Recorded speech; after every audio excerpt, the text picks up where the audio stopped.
Bharatiya Janata party के लोग, उनकी केंद्रीय मंत्री, उनके बड़े बड़े नेता चिल्ला चिल्ला के कह रहे थे सत्येंद्र जैन भ्रष्टाचारी हैं, सत्येंद्र जैन को सूली पे चढ़ा दो, सत्येंद्र जैन को फांसी पे चढ़ा दो। 10 दिन की उनकी रिमांड ली गई। 10 दिन तक उनको ईडी ने कहा कि साहब इनको हमको अपने पास गिरफ्तार करके रखना जरूरी है। लेकिन जब कल हाई कोर्ट में इस मामले की सुनवाई हो रही थी तो ईडी कह रही है, भारतीय जनता पार्टी का तोता कह रहा है, मोदी सरकार की कठपुतली कह रही है कि साहब उनके खिलाफ ना तो कोई एफआईआर है और ना ही कोई शिकायत है। सत्येंद्र जैन के खिलाफ ना कोई एफआईआर है, ना कोई शिकायत है, लेकिन भारतीय जनता पार्टी की सरकार के नेता, उनकी केंद्रीय मंत्री स्मृति ईरानी को देश का गद्दार, स्मृति ईरानी जी सत्येंद्र जैन को देश का गद्दार कह रही हैं। भारतीय जनता पार्टी के नेता उनको भ्रष्टाचारी कह रहे हैं, उनके खिलाफ लगातार ऊट पटांग बयान दे रहे हैं। तो सबसे पहले मैं ये कहना चाहता हूं कि क्या ईडी बिग बॉस का घर है कि आपने एक मंत्री को जबरदस्ती पकड़ के 10 दिन की रिमांड लेके उनको अपने गिरफ्त में रखा हुआ है? क्या वो बिग बॉस का घर है कि वहां पे आपने 10 दिन बंद करके मजे के लिए बुला लिया, एंटरटेनमेंट के लिए कि आओ बैठो बातचीत करेंगे? जिस आदमी के खिलाफ कोई एफआईआर नहीं, जिस आदमी के खिलाफ कोई शिकायत नहीं, और ये बात मैं नहीं कह रहा, हाई कोर्ट के अंदर ईडी कह रही है, उच्च न्यायालय में ईडी कह रही है, ना तो एफआईआर है ना ही कोई शिकायत है। किस आधार पे बुला लिया आपने? बिग बॉस का घर बना लिया ईडी को। आज ईडी एक ऐसी संस्था बनती जा रही है जिसके माध्यम से पूरे देश के अंदर विपक्ष के नेताओं को अपमानित करना, पकड़ पकड़ के जेल में डालना और साथ ही साथ अपने लोगों को बचा बचा के हिंदुस्तान के बाहर छोड़ना, यह भाजपा करवा रही उनसे।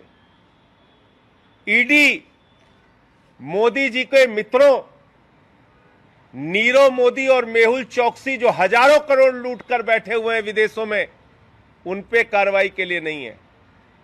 ईडी जिसको भारतीय जनता पार्टी की सरकार ने हजारों करोड़ रुपए की लूट करवा के हिंदुस्तान से भगा दिया, विजय माल्या के खिलाफ कार्रवाई करने के लिए नहीं है।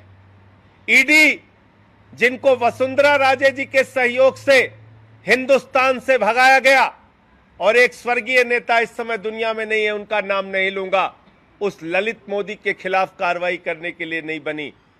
ईडी नितिन संदेशरा जो 6000 करोड़ रुपए लूटकर हिंदुस्तान से भाग गया, उसके खिलाफ कार्रवाई करने के लिए नहीं बनी। येदियुरप्पा के खिलाफ कार्रवाई करने के लिए नहीं, व्यापम के घोटालेबाजों के खिलाफ कार्रवाई करने के लिए नहीं। भारतीय जनता पार्टी का एक मंत्री है कर्नाटका का, ईश्वरप्पा मंत्री था, वहां 40% कमीशन मांगा ठेकेदार से उसने, 40% कमीशन, और वो ठेकेदार आत्महत्या करके मर गया। ईडी उस मंत्री के खिलाफ कार्रवाई करने के लिए नहीं बनी, और वो मंत्री केएस ईश्वरप्पा कह रहा है राष्ट्रीय ध्वज तिरंगा बदल देना चाहिए। ईडी किस लिए बनी है? ईडी सत्येंद्र जैन पे कार्रवाई करने के लिए बनी है। ईडी आम आदमी पार्टी के नेताओं पे कार्रवाई करने के लिए बनी है। ईडी आम आदमी पार्टी को बदनाम करने के लिए बनी है। और मैं आंकड़े पहले भी बता चुका हूं, फिर दोहरा दे रहा हूं, दिल्ली के अंदर आम आदमी पार्टी के नेताओं और सरकार के ऊपर एक नहीं 1000 बार कार्रवाई की भारतीय जनता पार्टी ने और उनकी कठपुतलियों ने। लेकिन आज तक जब जब कार्रवाई की आम आदमी पार्टी के नेताओं के खिलाफ, खुद मजबूर होकर इनको क्लीन चिट देना पड़ा। मोदी जी की कठपुतली और तोतों को खुद क्लीन चिट देना पड़ा।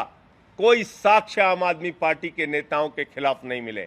मैं दोहरा देना चाहता हूं, मुख्यमंत्री के दफ्तर पे सीबीआई का छापा हुआ, उनके प्रमुख सचिव राजेंद्र कुमार जी को गिरफ्तार करके प्रताड़ित किया गया। आज तक उस मामले में कुछ नहीं निकला। उप मुख्यमंत्री मनीष सिसोदिया जी के घर पे सीबीआई का छापा हुआ, उनके परिवार को अपमानित किया गया, उनको अपमानित करने का काम किया गया। आज तक उनके खिलाफ कुछ नहीं निकला। हमारे 34 विधायकों पर 140 मुकदमे लगाए गए, 72 मामलों में वो कोर्ट से बरी हो गए। दिल्ली पुलिस के ऊपर कोर्ट ने लताड़ लगाई, बाकी मामलों में स्टे है या तो वो पेंडिंग है। आज तक किसी भी मामले में कोई कार्रवाई नहीं हुई। सारे के सारे मामलों में हमारे विधायक बरी हुए। हमारे कई मंत्रियों पर ईडी का, सीबीआई का छापा किया गया, उनके खिलाफ आज तक कोई मामला साबित नहीं कर पाई सरकार। और तो और 400 फाइलों की जांच कराई थी, 400 फाइलों की जांच कराई मोदी जी ने। अरविंद केजरीवाल जी की सरकार से जुड़े हुए 400 फाइलों की जांच, और बाद में कह दिया इसमें तो कुछ नहीं निकला। खुद नरेंद्र मोदी जी ने अरविंद केजरीवाल को क्लीन चिट दे दिया, बोले कुछ नहीं मिला। आज कर क्या रही है भारतीय जनता पार्टी? इनसे जो काम नहीं हो पा रहा है उसके कारण से इनको पेट में दर्द है। कैसे सत्येंद्र जैन मोहल्ला क्लिनिक बना सकते हैं? कैसे सत्येंद्र जैन के मोहल्ला क्लिनिक के मॉडल की चर्चा अमेरिका के न्यूयॉर्क टाइम्स में हो रही है? कैसे सत्येंद्र जैन के स्वास्थ्य मॉडल की लोकप्रियता पूरे हिंदुस्तान में बढ़ रही है? इसलिए सत्येंद्र जैन का गला दबाओ, उनको फर्जी मामले में जेल में डालो और पूरे हिंदुस्तान में उनको बदनाम करो और चिल्लाओ चारों तरफ कि वो भ्रष्टाचारी है, गद्दार है, फलाना है, डिमका है। आज स्मृति ईरानी जी को पूरे देश के सामने आकर हाथ जोड़कर माफी मांगनी चाहिए। आज भारतीय जनता पार्टी को पूरे देश के सामने हाथ जोड़कर माफी मांगनी चाहिए। और एक मंत्री जिस पर न तो कोई एफआईआर है न कोई शिकायत है, ऐसे मंत्री को आपने 10 दिन जबरदस्ती ईडी के बिग बॉस के घर में जबरदस्ती करके उनको रखने का जो काम किया है, इसके लिए पूरी की पूरी भारतीय जनता पार्टी और जिन लोगों ने भी सत्येंद्र जैन के खिलाफ ऊट पटांग टिप्पणी की है, उनको माफी मांगनी चाहिए।